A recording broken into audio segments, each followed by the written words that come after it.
Digital মার্কেটিংটা কি? মানে আমি দেখছি যে ম্যাক্সিমাম মানুষকে যারা নাকি মানে ফেসবুকে জাস্ট একটা বুস্ট করতে পারে, তারা লিখে দেয় যে আই এম ডিজিটাল মার্কেটার। যে আসলে ডিজিটাল মার্কেটার লেখাটা নিজেকে এত সহজ না। আপনার ডিজিটাল মার্কেটিং কিন্তু হিউজ একটা সেক্টর, যে এই সেক্টরের আপনি ফেসবুক মার্কেটিং অথবা ফেসবুক অ্যাডস ক্যাম্পেইন যেটাকে বলেন বা বুস্ট যেটাকে বলেন, এটা হচ্ছে একটা মাত্র নিশ। এরকম আপনার অনেক নিশ আছে ডিজিটাল মার্কেটিং এর।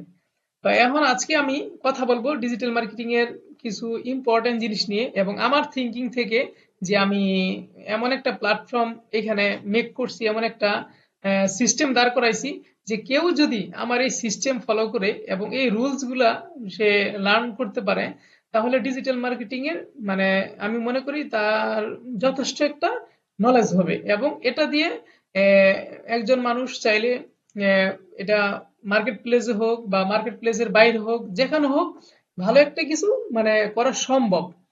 তো আমি ফ্রি একটা কোর্স হয়তোবা এই উইকের মধ্যেই চালু করে দিব, যে আমি জাস্ট একটা ডেমো দেখাচ্ছি আমার কোর্স মডিউলটা কেমন হবে। আমি মূলত ডিজিটাল মার্কেটিং নিয়েই কাজ করব, এবং এই ডিজিটাল মার্কেটিং এর মধ্যে আমি কিছু মানে জিনিস ধাপে ধাপে আপনাদেরকে দেখাবো। আমি মূলত ডিজিটাল মার্কেটিং এর মানে তিনটা মেন সোর্স নিয়ে কাজ করব, যার মধ্যে একটা হইতে পারে আপনার সোশ্যাল মিডিয়া মার্কেটিং, একটা হচ্ছে আপনার সার্চ ইঞ্জিন মার্কেটিং, একটা হচ্ছে সার্চ ইঞ্জিন অপটিমাইজ। এখন আপনার সব থেকে সহজ আমি মনে করি যে আমি ধাপে ধাপে গেছি আর কি। হ্যাঁ, সোশ্যাল মিডিয়া মার্কেটিংটা, সোশ্যাল মিডিয়া কি শুধু কিন্তু ফেসবুক ইনস্টাগ্রাম লিঙ্কডইন না, এর বাহিরেও কিন্তু ইন্টারেস্ট বলেন, টুইটার বলেন, হ্যাঁ আর অনেক থাকে। তো আমি আদার্স গুলো লিখলাম না, হয়তো বা আমি এগুলো শিখাবো, মানে যত ধরনের সোশ্যাল মিডিয়া মার্কেটিং আছে পৃথিবীতে, হ্যাঁ মানে যেগুলো মোস্ট ইম্পর্টেন্ট, আমি এরকম 10টা সাইট নিয়ে মানে কাজ করে আপনাদেরকে দেখাবো আর কি।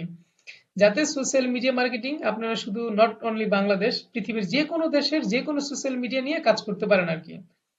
আরেকটা যে বিষয়টা হচ্ছে সেটা হচ্ছে search engine marketing. Search engine মার্কেটিংটা হচ্ছে আপনার আহ, বিভিন্ন ওয়েবসাইটের মধ্যে কিভাবে মানুষ বিজ্ঞাপন দিয়ে তাদের প্রোডাক্ট সেল বৃদ্ধি করে সেই জিনিসটা। এখন শুধু বাংলাদেশে না, কিন্তু পৃথিবীর সব দেশে, বাংলাদেশে কম, বাইরের দেশে ম্যাক্সিমামই কিন্তু ওয়েবসাইটেই বিভিন্ন প্রোডাক্ট সেল করা হয় এবং অনলাইনে কিন্তু অর্ডার করা হয় আর কি। এবং অনলাইনেই সেল, ম্যাক্সিমাম সেল অনলাইন।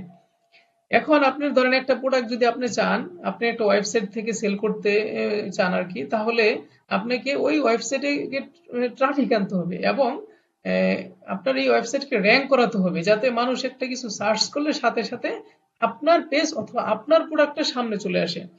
তো এটা হচ্ছে খুব একটা ইম্পর্টেন্ট একটা জিনিস, যে আপনার গুগল অ্যাডস আপনাকে অবশ্যই যে কোনো ওয়েবসাইটে আপনার সেল করতে হলে গুগল অ্যাডস এর সহায়তা লাগবে। গুগল অ্যাডস ছাড়া যে আসলে এটা পসিবল না আর কি। তারপরটা হচ্ছে যেমন সার্চ ইঞ্জিন অপটিমাইজ।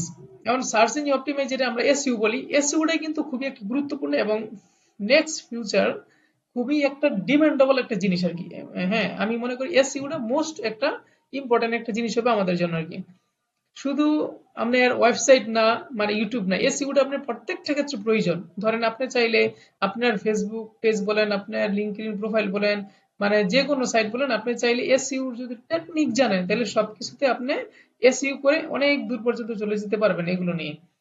এই এসইওটা হচ্ছে এমন একটা কাজ, আপনি যদি মানে একজন বায়ার পান, দেখা যাচ্ছে আপনি এই একটা বায়ারের কাছ থেকে আপনার রিভিউ অনেক কাজ নিতে পারবেন, বারবার কাজ নিতে পারবেন আর কি। কারণ এসইওর কাজ কিন্তু আপনি চাইলে মানে একজন বাইরের কাজই মানে মাসের মাস করে যেতে পারবেন আর কি, এরকম একটা কাজ।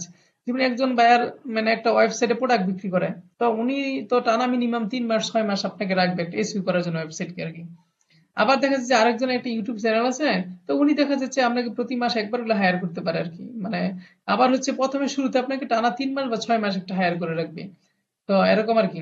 তো এই জন্য আহ, যদি কেউ এই সবগুলো কাজ শিখেন মোটামুটি সময় দিয়ে একটা নির্দিষ্ট পরিমাণ, তাইলে মোটামুটি অনেক ভালো কিছু করতে পারবেন। যে আসলে এই কাজগুলোর ডিমান্ড কেমন, এটার মার্কেট প্লেস কেমন, এটার চাহিদা কেমন, এগুলো তো জানতে হবে। তো আমি আপনাদেরকে এখন লাইভ দেখাচ্ছি যে আসলে মানে এই কাজগুলোর ডিমান্ড কেমন। আপনি এত কষ্ট করে শিখলেন, যদি ডিমান্ডই না থাকে তাহলে আপনি কাজ শিখে কি করবেন? আচ্ছা আমি দেখি কাজের চাহিদা টাহিদা কেমন। তো আমি প্রথমে মার্কেটে যাই, গুগলে গিয়া fiverr.com এ গেলাম। আমি দুইটাই দেখাচ্ছি। আবার হচ্ছে আপওয়ার্কে গেলাম, আপওয়ার্কে আমি যাই। হ্যাঁ, আচ্ছা, আপ- এই যে দেখেন আমরা বলতে বলতে চলে আসছি এখানে। এই যে দেখেন ফাইবারে আমি ফেসবুক অ্যাডস ক্যাম্প লিখে সার্চ করার পরে পরেই সাথে সাথে চলে আসছে এইগুলো দেখেন। ফেসবুকে অ্যাডস ক্যাম্পেইন করে মানুষ আসলে কেমন আর্নিং করতে পারে আর কি। এই যে দেখেন আপনার একজন লিখছে এখানে I will be your Facebook remarketing ads camping managing লিখছে, আরেকজন I will do Facebook Instagram and Shopify ads camping Facebook ads manager. এরকম ভাবে আপনি শত শত দেখতে পারবেন। এখন ধরেন আমি একজনের জায়গায় যাই, এই যে দেখেন I will be your Facebook ads camping manager, উনি শুধু অনলি ফেসবুক অ্যাডস চালায় আর উনি হচ্ছে ফ্রম $30, উনি মিনিমাম সার্চ নেয় $30। আচ্ছা ওনার প্রোফাইলটা আমি একটু সার্চ, আচ্ছা সব থেকে কম উনি একজন আছে যে আই উইল রান ফেসবুক আর শপিফাই পেড অ্যাডস ক্যাম্পেইন, উনি নেয় $5 মাত্র, উনি নেয় $5। আচ্ছা ধরেন আমি যে কোনো একটা ওপেন করি, শুধু যারা ফেসবুক করে এরকম একটা আমি ওপেন করি।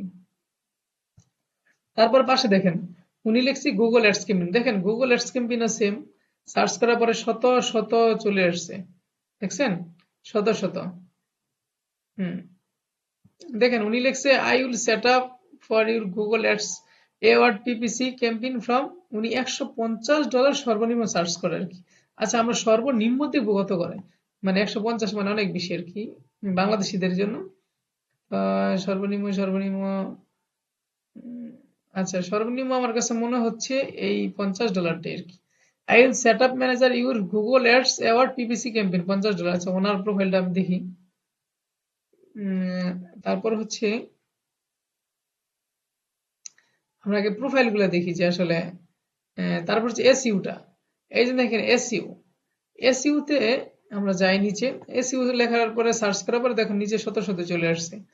তো আপনারা এই যে সবকিছু দেখলেন, তো আমি আজকে ক্লাসটা লং করতে যাচ্ছি না, যে আপনারা নিজেরাই সার্চ করে দেখে নিন ফাইবার আপওয়ার্কের মধ্যে যে আসলে কোন কাজের ডিমান্ড কেমন। তার মানে আমরা মোটামুটি বুঝলাম না, ঠিক আছে ডিজিটাল মার্কেটিং এর যদি ওই নিশগুলো নিয়ে আমরা কাজ করি তাহলে মোটামুটি পসিবল যদি ভালো করে শিখি। তাহলে আজকে এই পর্যন্তই, ভিডিওটা আমি আর লং করলাম না, ঠিক আছে পরবর্তী ক্লাসে দেখা হবে আপনাদের সাথে। যে কোনো কোশ্চেন থাকলে আমাদের কমেন্টস করবেন, হ্যাঁ সাথে সাথে ইনশাল্লাহ আমি রিপ্লাই দেওয়ার চেষ্টা করব। আর তারপরে যদি কোনো সমস্যা থাকে আমার হোয়াটসঅ্যাপে নক করবেন, ইনশাল্লাহ আমি রিপ্লাই দিব। তো দেখা হবে আমাদের লাইভ ক্লাসে, ভালো থাকবেন এই পর্যন্তই।